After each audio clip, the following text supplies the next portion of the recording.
Dear beloved Creator, source of all, thank you for this growing gathering of souls who are seeing through the veil of deceptions. There are layers upon layers of them, and while we do not see them all, enough seen is enough to spur us to action. We pray for your guidance through all difficulties now, and we pray for our fellows who are compromised in any way so that they may heal and join the actions we are guided to address. And acknowledging you, beloved Creator, we are reminded that the love you give is the face of what we must consciously present in all that we do here now. And so it is. Thank you, Charlie. My name's Ron Vroman. I'm the old white man talking head for the Oregon Statewide Jural Assembly. With us this evening, we have Raymond Senkel, we have Brandon Wingeter, we have William Appel, and we have our fugitive, Richard L. Koenig.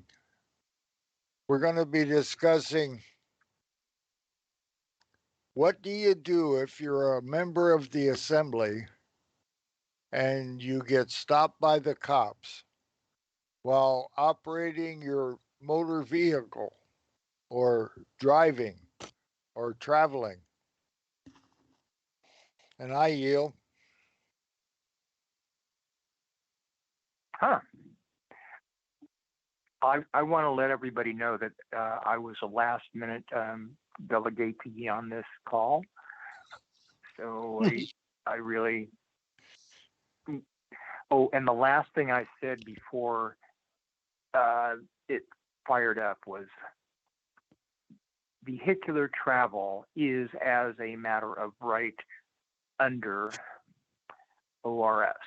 And this is a former, it's been amended, but former ORS 482.010 subsection 5.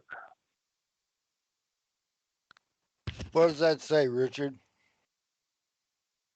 It says highway means every public way open to public vehicular travel as a matter of right.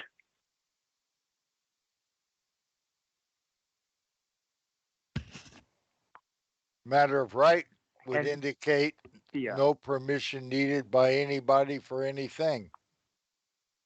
Well, that's consistent with being a Article 1, Section 1 member of the Statewide Jural Assembly. So yes, it wouldn't be far. Yes. So they ought to do that. They ought to. Well, they shouldn't be. I don't know. How do people invite the attention of cops anyway? Do you know anybody that has gotten a ticket lately? Yes. And how did they do it? They ran a red light when the camera was looking. Wow.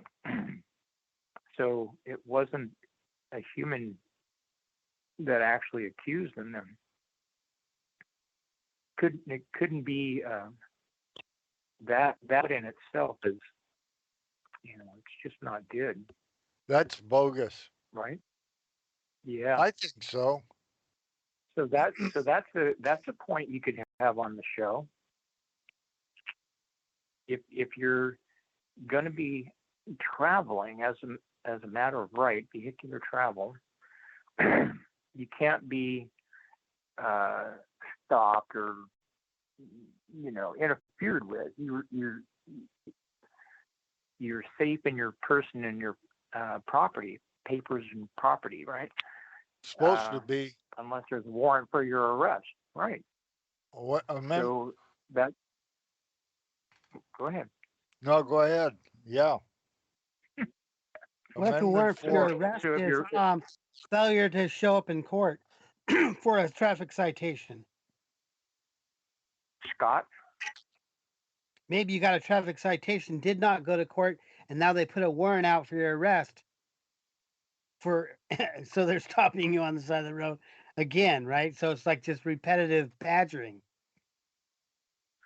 So are you saying when somebody got a ticket from a camera at a red light, and that it turned into an arrest warrant? Yeah, why couldn't it? It has a threatening sentence on the form. I haven't seen one of those. Yep, I have Anyway, recently. okay. So what does it say? Give me a Threatening second. line. Failure to appear, and it went to warrant. Yeah, let's see here. Well, I think that we, the members of the statewide Jural Assembly, should share our information in public. Whenever we have a chance, and an opportunity like a ticket would be a great chance to do that. So we should go, and we should, if we can, record it. Say, yeah, is see this here. being Here's recorded? the. Go ahead. I'll finish up in a second. Who's going ahead? Me? If Go ahead. this is Yeah, finish your going to be, if this isn't going to be recorded by anyone else, I'm going to record it for purposes of appeal. Thank you. And you just turn on your recording device and you say, okay, so I'm accused of what? Running a red light. Well, that is an offense that's relevant to persons such as a firm, corporation, or other organization. But I'm not one of them. I am one of the people in whom all power is inherent. And I have a right at all times. We have a right at all times to alter, reform, or abolish the government in such manner as we may think proper. And that would prevent this court from rendering any kind of judgment against me. So let's just forget about that. And let's talk about what this officer who doesn't know something that he should know. I mean, officer, did you study any law? Do you know what you're doing? Oh, it's not an officer. And see, this is the problem. We don't have an accuser. And is he licensed, right? Is he licensed to practice law on the side of the street? Well, it is the camera licensed to practice law. That's our accuser, the camera, right? Well, you know how it works, right? I got the citation here right in front of me, and Okay. it goes through all. It like looked at the license plate number, so it did the recording and sent it to somebody, right? And then this somebody appears to be a officer in the in Medford area. It has an officer number ID. I'm assuming that it's an officer from Medford, but I can't really tell because the letter that the envelope that arrived had a return address from Phoenix, Arizona, and the postmark was from LA. And then internally, when you open it up, it's a Medford Municipal Court address, and it says certify under ORS blah blah blah blah blah blah, penalties of perjury, all this crap. This above traffic offense, I have served the defendant person with the complaint, and then there's a signature line. It says first officer signature. There's a date, and then it has the person's name there, and then it has the officer's ID off to the right. And then, like I was saying before, notice. Is there anything like a signature? Is there a signature of an officer? Yeah, there's a signature. I can't really see what it says, but down below it has a printed name underneath that. Okay, the signature that's all that counts. Okay, so we got to we got an officer who is speaking in behalf of the camera, right? Yeah, he's So apparently we'll ask. going through the footage and then analyzing it and then trying to determine who's in the passenger or in the driver's seat and potentially a license plate or a driver's license number or ID or whatever, right? Okay, so what did the camera show for a license plate on the vehicle? Well, it shows the license plate on the vehicle, right? Okay, there That's is a the license only way they plate, can and with identify current it. and with current tags. No, it No has current expired tags. tags. That's great. Okay, Yeah. good. That's well. See, to the extent that anyone goes along with their program, it's harder to talk to them about the alternatives, right? But if you Mhm. at least, in this case, you don't have current tags, that's good. So you start there. You start there and say, well, I just realized that we have in our Constitution, the Oregon Constitution, at Article 4, Section 18. It's no, not 18. I'll think about it in a minute. That says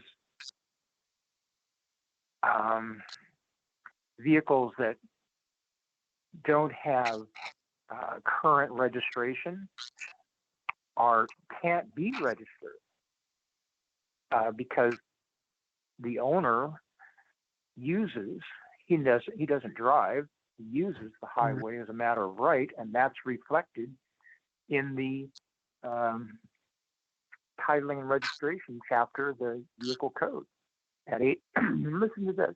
I want everybody that's listening and the person operating said vehicle there could not be driving if they have an expired driver's license, right? The person can't even get a license because they have a state ID, and you can't have both, right?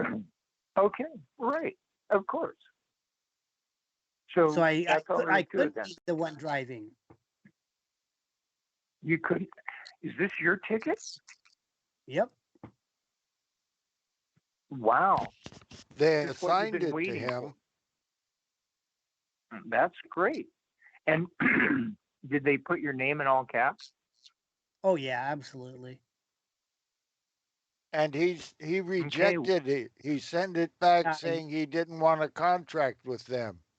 Yeah, I wrote across there in big bold letters in black, cancel contract, all rights reserved without prejudice, drew a line, and then I put my autograph in all red, followed by a date and a thumb stamp.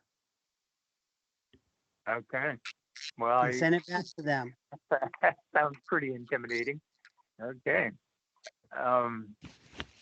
So that's just going, and is there an appearance date? You're just rejecting. Yeah, that's right. They put a date right there of November 15th, 2022. And then, so I sent that to them. And then today I received a court summons or a trial notice to see. I think it's a trial notice. I don't think it's called a summons. It's a trial notice claiming that it would be on the 11th. No, not. It would be on November instead. And then they put a statement on there that if I have an attorney, I have to notify them no later than 2 weeks prior. And if I need to request a trial reset, that has to be a week prior. And then if I am charged with driving while suspended and are convicted of the charge, I'll be charged another $11.50 for cost of obtaining the driver record, which makes no sense, right? You don't have a driving record, no, not current. Yeah, I don't ever. Yeah, how could they go get it, right? If you're charged with a traffic violation, you may be eligible for traffic school, right? So that'd be wonderful. Wow. And okay, But there's so many things. I'm not traffic, of course, right? This is all traffic stuff, You're not. and I don't traffic Yeah, anything. traffic. And they don't. You wonder. We all wonder. Do Mhm. they understand anything, I or are they doubt it. just uttering syllables? You Yeah, doubt that they they know probably have anything? this job to bring in revenue, right? Yes, and they know And that's all they exactly really what they're care about. doing. They want, you know, if you try to So talk to them, they wouldn't even give you a true opinion because they can't, because they're in the persona outfit, right, or uniform. They cannot give their opinion. okay. And they can't So give one of legal the things. advice. Okay. Yeah, right. but they can Okay. judge the law in behind a monitor, right? Well, can I add something to this conversation? I mean, I've been thinking about this for a while. You ready? Uh, this is the kind of thing that Martha, what's her name, the Supreme Court judge, needs to be talked with about. Yeah, Martha. Yeah, and you could ask her. I think that, you know, I haven't explored this with Todd Albert, but I think that she is an agency, a branch of government that is responsible for, you know, doing the public records law thing. So you could ask her for, give me the public record that supersedes or overturns Kalish versus Snap, because I'm going to court, and you shall respond to this request for a public record within 5 days, acknowledging your receipt, so that I can share that with the court at the time of my special, or I could maybe mail it to them in advance if you get it to me soon enough. So you do that, and then wait and see, and they're supposed to, every state agency is supposed to respond with the record that you're requesting within 14 days, right? So you say 5 days for you to acknowledge my receipt, or your receipt of my request, and then 14 days you're going to send it, and I want you to shepherdize as many cases as you have to find. You know what shepherdize, right? Nope. So No. okay, shepherdize is when you look at all the subsequent cases, and you have a little program that separates out those which actually overturn. Most of them, and there are a couple of cases that overturn, but you can say, I don't want the ones from La Grande, the city of La Grande, and there was another one that talk about overturning Kalish versus Snap on the grounds that the city speed limits cannot supersede the state speed limits. I'm not interested in that. All I'm interested in is the case that overturns what they were talking about in the little head notes. You know, I think it's head note number 2. You say in head note number 2, it talks about this case defines who a driver is, or a motor vehicle operator, and the public, makes a distinction, and we can't do without that. So that's, you want to get that element, just that, the element of who is subject to the motor vehicle laws, and say, give it to me within 14 days so I can take it to court. Does that sound reasonable? It does to me. We ought to be able to do that. I got something Yeah. for tomorrow. William's here and Richard's here, and we're going to be on Zoom. and we want you to make the Zoom call tomorrow at 2. So would you guys share how to do that so that Richard's there tomorrow at 2? Oh, I'm gonna have the free conference call line on, so he can just call that. The same one he called tonight? That's right. There you go, Okay. Richard. Tomorrow at 2. And what's this going to be about it too? The Uh-oh. You don't know. judiciary. Uh-oh, Okay. you don't know. I certainly know. It's about the judiciary. We're taking the judiciary to the grand jury tomorrow. There's just Uh-oh. nothing in the judiciary division of the Oregon Incorporated governance that is worth saving. Hear ye. Have either of you gentlemen ever met Bill Mahar? Yeah. I And think so. you know Bill is one of those. The last time I was in court with him was when the former chair of the Minor Court Rules Committee was the judge in Salem. And his name was Richard Barber, Judge Barber. Remember him? Anyway, he No. was one of our longtime enemies, and I got thrown in jail by him that day, on that day because I handed. Anyway, he is interested in this stuff, and he's got some very appropriate phrases. One is a 9-word phrase, and one is a 17-word phrase. And I'm expecting to get them in the mail soon. But those kinds of things need to be put in front of the court too. And those are very and see, here's one of the things that I like getting rid of things that don't work, right? I love that.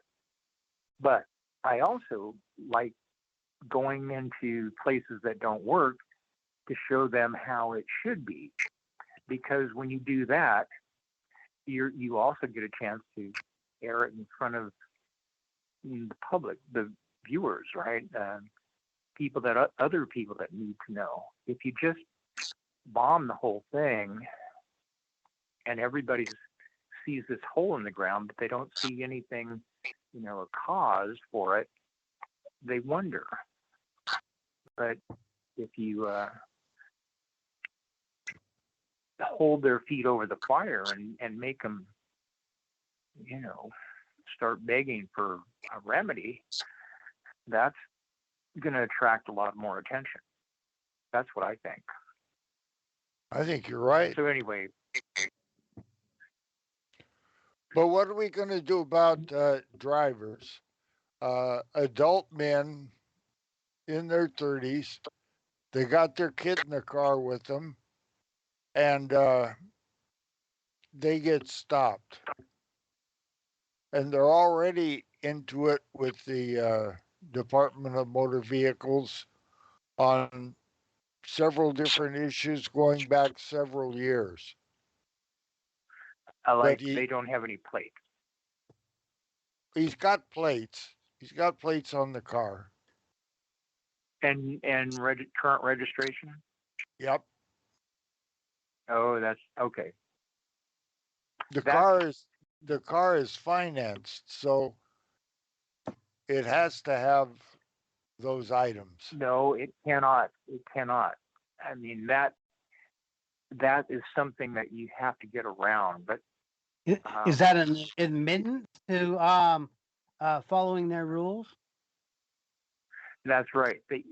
Their rules preclude the possibility of any man having registration plates or tags on his car.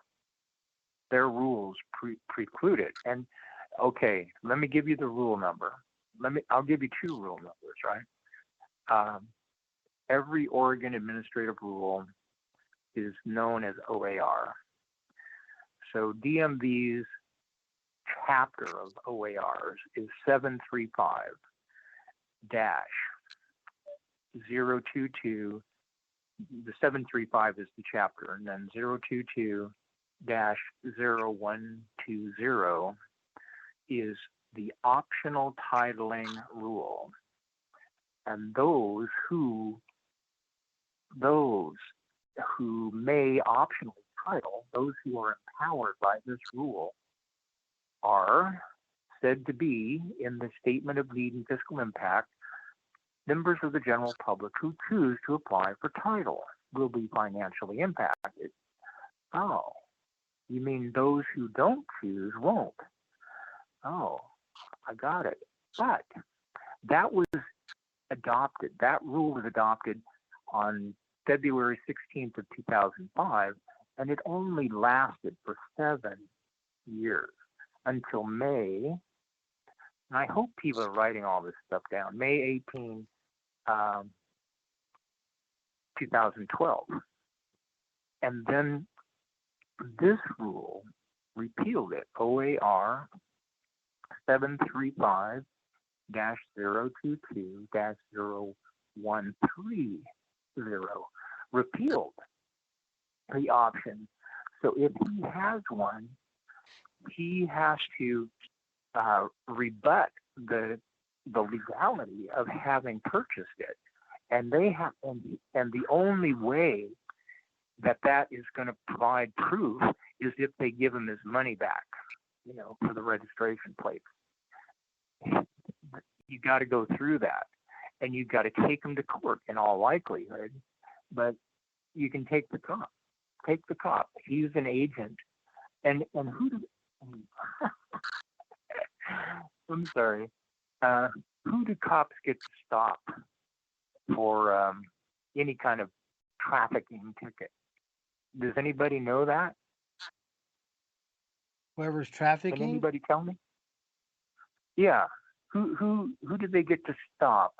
Who are enforcement officers authorized to stop and detain for a traffic ticket? Commercial vehicles. In terms of persons. Okay. Then so they I'm would be tell you, operators of commercial vehicles. Corporations, right. individuals. And operator always means some kind of commercial activity.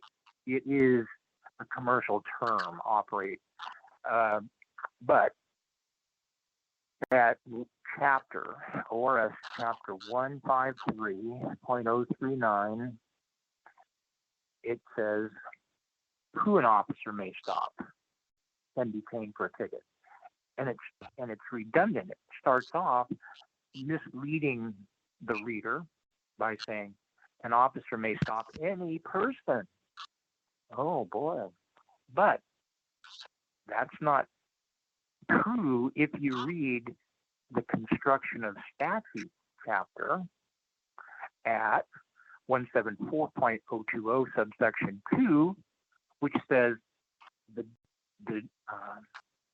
particular shall govern the general. So the next sentence, the redundant, what would be normally considered redundant, says an officer may stop any employee, agent, or representative of a firm, corporation, or other organization if the officer has reasonable grounds to believe that the firm, corporation, or other organization has committed violation. That's all there is to it. And it's the same in the next subsection. It talks about how long the cop can hold them there until the identity of the firm, corporation, or other organization has been established.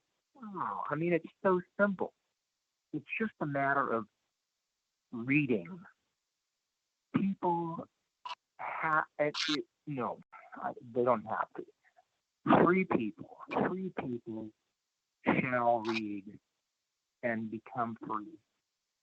That's all there is to it.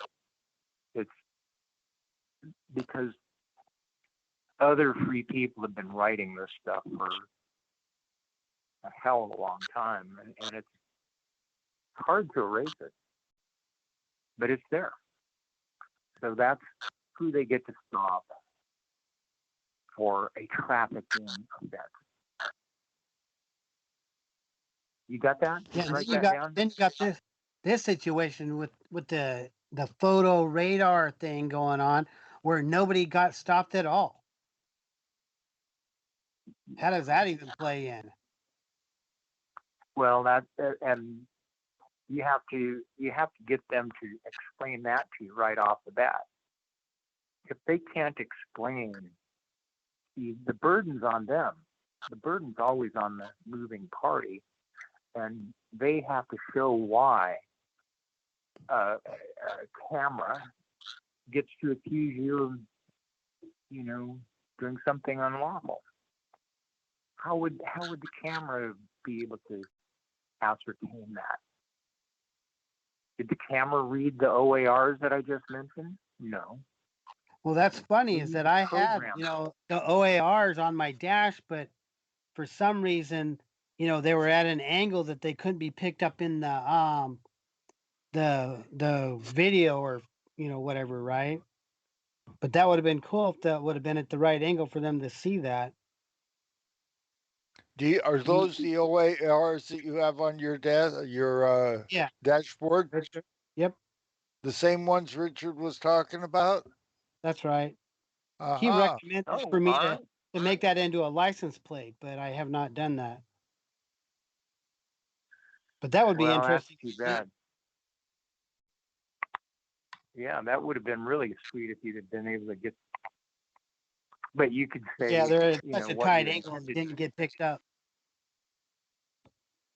I think the paper plates is the way to go instead of putting anything in the license plate holder other than maybe an advertisement from an automobile dealer.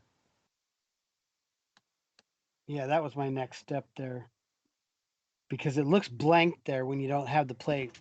So since then, I've moved the plate, right? There's no plates on the car now, and now I have a travel permit in the window. Yeah. Well, I think what you ought to have, the fewest words is the best. Mm-hmm. I think the few words that everybody needs to put on their bumpers is not for hire. That's the fundamental thing. Not for hire. And that goes along with the definition of vehicle at ORS 801.590. It says vehicle means every device in, upon, or by which persons or property, and this is the key word, the key phrase, is or may be drawn or transported. Is or may be. That's two different groups. The ones that currently are drawing or transporting, which are commercial terms, and those which may be, but they are not currently. And that's what you're using, is you're using one that may be, but it's not currently being used to draw or transport persons or property. So that's what you need to say. For a commercial activity. Yeah. You're not doing that. But that's what as far as I remember, I never have. Yeah, and that's the kind of vehicle you use, and that kind of vehicle does not. And let me give you the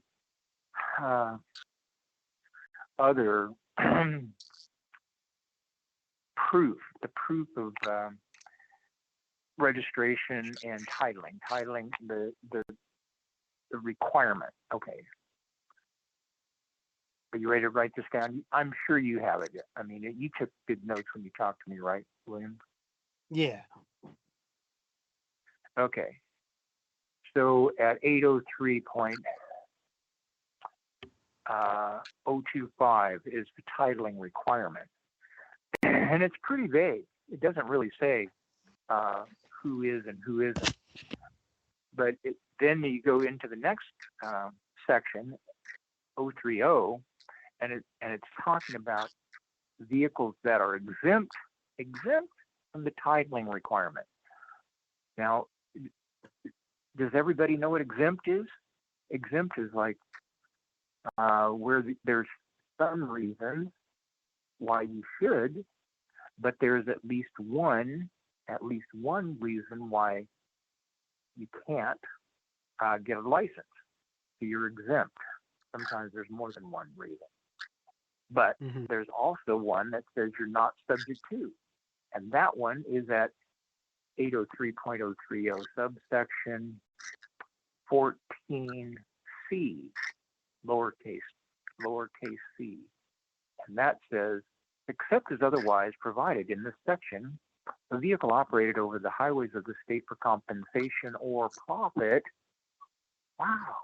must comply with the titling requirement. And there it's specific, must comply with the titling requirement. Okay, so, and it's compensation or profit that makes the difference. And it's exactly the same word in 803.300, which is the registration section, 14C. Again, same subsection. It's exactly the same words, except as otherwise provided in this section of vehicle operated over the highways of this state for compensation of profit must comply with the registration requirement. And there cannot be any other vehicles that must, because of why? Because that's Article 4, Section 20. One subject per law. So it cannot be two different kinds or two different uses of vehicles. That's the only one that must comply.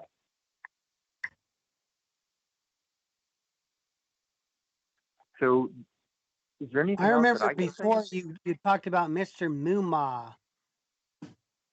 Yeah, he's a really one of the best racketeers and very careful too. I mean, he was so careful that he sent his girlfriend Joan Peterson to the legislature and asked for the option to title vehicles, the statutes that authorized the rule.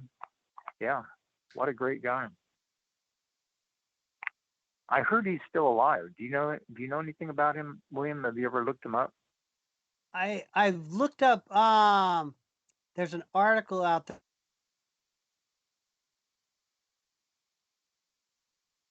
Oh, you're gone. Can you hear me? I'm here. Yeah, I can hear you now. Yeah, so there was an article out there written by Arnie Rosner that refers it talks about Richard Koenig and Mr. Muma's optional titling law and ODOT's 2012 optional titling and registration rules. I've seen that online. So that one's pretty interesting. It's long. Was that the April 11, 2017 article? Or 13, No, this was April 3rd, 2016. Okay. Yeah, I wrote a few of those. Yeah, so it's interesting that inside the rules it says that once it's titled, the only way to get it out is to fill out a form or something, right? And then the other option was for it to be titled in a different jurisdiction. So that's the two ways. Titled in a jurisdiction, or using a method recognized or established by the department to get the vehicle out of the program, right? And that's and basically any sworn, anytime you make a declaration and a living testimony, in the form of an affidavit, you're doing it. That's something they recognize. It's recognized or established and it's under and it's under ORS 801.040, subsection 1B, that program to get, or that reference to get your vehicle out of the program. But there is a form, a piece of paper that I helped the Attorney General's office prepare for the DMV, that looks, has the visual appearance of a DMV form. And that's the same thing. But do you have can I get access to that form? Yeah, right to the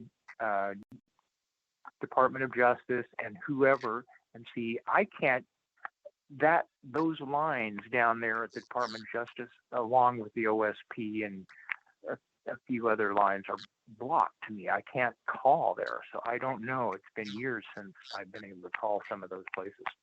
But yeah, call down there and say, I want to talk to the Department of Transportation Counsel in the Office of General Counsel, and I don't know who it is, and say, I want the form that was put in your office, sent to your office by Richard L. Koenig back in, what was that, 2006 maybe, soon after the optional titling rule was adopted the next year, I would say.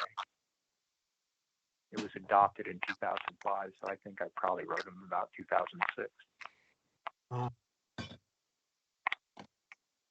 It's just a one-page form. Okay, so there's that option, but it's not. I'll try to required. Look that one up and get it. Okay, it's not required, but it is there. Mm-hmm. All okay. it takes. So I can make something similar to that. Yeah. I used a computer. Maybe the assembly could generate something, and then we'd post it on our website to have access for everybody. The other thing that I was thinking about, the other option of getting the title out of their hands, was to have it registered in another jurisdiction. And from what I can see is that our assembly is the other jurisdiction. And what I was thinking is that we could register it in our jurisdiction and then just hand it back over to the person under our rules. No, I don't think that's a good idea. No. And the reason I don't is because registered means that it's from Regis, the king, right? It belongs, as soon as you register anything, it belongs to the king. And you don't want to do that. You don't want to set up a kingdom within the statewide Jural Assembly. Record is the word. Record. Well, maybe I meant title, right? Maybe it has to be titled in a separate jurisdiction, right?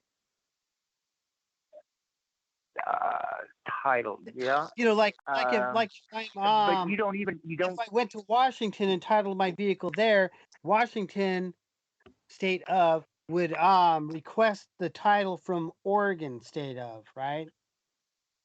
So if another jurisdiction requested said title, it would be pulled out and handed over to this other jurisdiction, and then that jurisdiction can do what they wish, which would be, I think, just handing it back to the one of the people that wanted their property back. Well, jurisdiction. Let's talk about the term jurisdiction. Yeah. There are multiple jurisdictions within Oregon, and the Secretary of State's jurisdiction is one of them. And you can go to the Secretary of State's office and say, I want to say this is mine. I want a record. I want to record that. You go into the the corporate division headquarters and tell them you want to record something as being yours. So in case it's lost, then cops can help you find it, right? No big deal. And I think it's $10. It could be more now, but it used to be $10. but it's much cheaper, really cheap, compared to what what the DMV is charging drivers for registration and title. How long has it been since you bought either one of those, William? Several years now, but it was very expensive to get a registration because they keep adding on things like the Selwood Bridge. We could get into that story, but that'd be a long one. Right? But yeah, I it really talked jacked up the to a gal. price of the driver's license inside of the city limits here. I missed that. I said the fee for getting a driver's license inside of the Portland area here got really jacked up once the Selwood Bridge was completed. Yeah. They're putting, and you know why, right? I mean, see, they are they're money grabbers. They're just putting the name of driver on everybody, so that everybody gets to pay what the few who actually are drivers are supposed to be paying, and and we the people who are not actually drivers are paying about 66% of the whole DMV budget, annual budget. It's just and we shouldn't be spending anything to do that. Yeah, we're not commercial allowed. drivers should be We're paying not for all. You're what? The commercial drivers should be paying that whole thing. That's right. That is absolutely correct. But that income will be 33% of the total that they're getting now if we withdraw the 60% from the general population.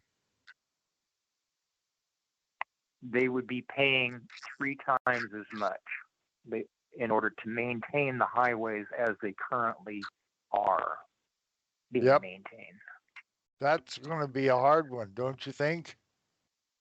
No. I think that I think that ultimately we're going to narrow our highways down. We're going to go from 3-laners down to 2, and from 2-laners down to 1. We're not going to have all these big rigs running around. Eventually we're going to be independent of all those corporate neighbors of ours who take stuff to the store so we can go down there and spend our time and our money looking at their stuff and giving them money. We're not going to do that. We're going to start dealing among ourselves. We're going to start acting like a community of people that are self-supporting. Yeah, we will build and consume right in our own area. Yeah. How are you going to get a banana? No, I don't think we're going to get a banana. That's not. I think anybody. See, my thing about bananas is I don't eat bananas because they are politically wrong. Since I left the home of my family, I've never eaten another banana. It was just because of that political aspect of it. And also because it was for poor people's food. And I didn't want to eat poor people's food. But no, I don't think we're going to eat bananas. We're going to become localized. Well, that kind of fits into the UN agenda, right? You know, they really don't want us to travel between, LA and San Francisco and Portland and Seattle. They want us to stay inside our little area, and that's it. We'll just live in those communities and never go anywhere. We won't have any cars to travel in. Well, there's going to be. I've seen the map, we won't right? have. If we want to go somewhere, the price of gas is going to go way, way, way down. When the corporate neighbors of ours, when they are not, as they gradually shrink down because we're not relying on them entirely anymore, and Yeah, we're demand goes beginning down. to become more. Yeah, the price of gas is going to go down. The price of fuel is going to go down. So we can go anywhere we want. We can take our car anywhere we want. But why should we? I mean, what? We can travel. We can do educational trips. I think that's a good idea. But it's got to be educational. It's not for just. See, currently, I think people move around. I'm sorry, I don't want to talk about that. That's too philosophical. I don't want to do that. I'm sure as Well, hell yeah, glad because I I was plan on going to going argue. camping, right? I plan on going camping, and it's about 130 miles from here, right? So that kind of Yeah, travel is good, because I'm going to get out yeah, into the forest and breathe in some fresh air, you know. yeah, yeah. That's good, and it'll be so cheap to go. Yeah, exactly, man. I'm seeing prices at what about 530 right now. So is that going back up, or is that still coming down? Yeah, it's gone up. It's gone up $1 in the past 2 weeks. Yeah, it's gone at 50 cents here. Okay. Yep, Well, I paid how are we doing on 418 time? 2 weeks ago. Oh, we got plenty of time here, so whenever we want to end, we can. I think I'd like to do that. The All Well, right. sleepies I are think we. attacking. Good. It's been Yeah, good. I think we Let's talked about continue what to we're talk supposed about to this in the talk about. future. Yes. Thank you, Richard. Yep. Thank you, Richard. Okay. Okay. Thanks. You have a good one. Good night. Good night, Ray. Good night, William. All right. Yep. Bye-bye. They do not want to let go of this. They do not intend on losing here. And we do not intend giving it back to them. And then the bullets started flying. Then he jumps out of the car. And he's got both his hands up. And he got out of the car, and he had his hands in the air. He's like, just shoot me then. This is what you want, just shoot me. And they did. They shot him dead. With his hands in the air, and I saw it. I swear to God. He was just walking with his hands in the air. And they shot him. And they shot him dead, and then after he was down on the ground, they shot him 3 more times.